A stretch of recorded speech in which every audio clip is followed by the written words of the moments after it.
My name is Monica, and I'm from the United States. My husband Michael and I came to Mombasa, Kenya, for the holidays. The plan was simple: relax, explore the beautiful coast, and enjoy a break from our busy lives. But life had its own plan for me, one that I could never have imagined. It all began the day my phone broke. I took it to a small repair shop, and that's where I met John. He repaired my phone, and before I left, we exchanged numbers. I never imagined that a small gesture would turn into something much bigger. Our conversations started innocently. Friendly messages turned into long chats, laughter, shared stories, and soon, I realized I was in love. When my husband had to return to the US for work, I told him I wanted to stay behind a little longer. He trusted me. I had never given him a reason not to, but I was slowly drifting into a life I never planned for. John began visiting me at my Airbnb.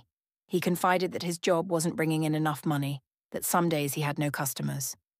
I was already in love by then, so I supported him whenever he asked. I gave him money without thinking, forgetting my husband and children. I ignored their calls and messages, consumed by the thrill of a new love. We started talking about a future together, about staying in Mombasa, building a life far away from everything I knew. One day, my husband called to ask when I would return. I told him to move on because I had no plans to come back. He didn't take me seriously at first, so he asked our children to call me. I told them the same thing. My husband was angry. He stopped sending money and warned our children not to send any either. I was left with 3 million shillings in my account, blinded by love. Then John told me about a house his friend was selling for 2,500,000 Kenyan shillings. Without hesitation, I gave him the money, believing it was a good plan.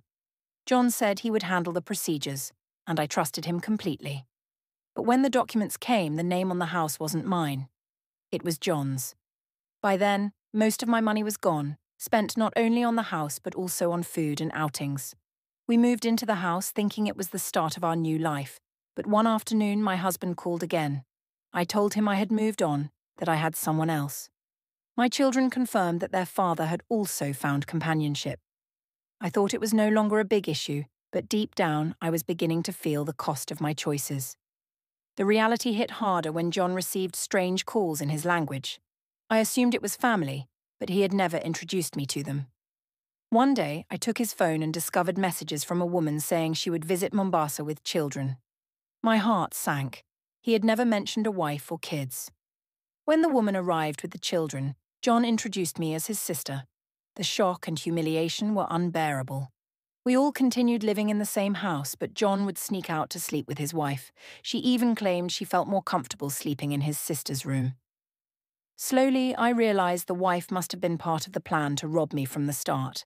When John realized I had no more money, he started ignoring me, even threatening me to ask my children for money, but they never sent anything. Then one day, John threw me out.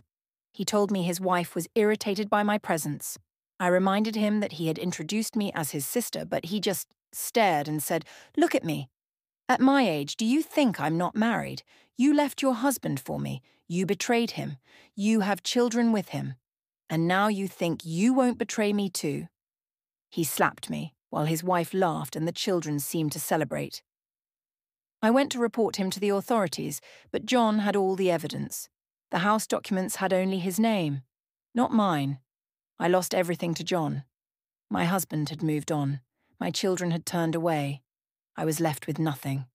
Now I am returning, not to my home, but to my sister's house, the only person who helped me, the one who paid for my ticket when my account had zero balance. I know I made wrong choices. I hurt the people who loved me the most. And all I can hope for is forgiveness, that one day my children and husband will understand and accept me again. I pray that someday the pieces of my life will come together, even if they never form the same picture as before.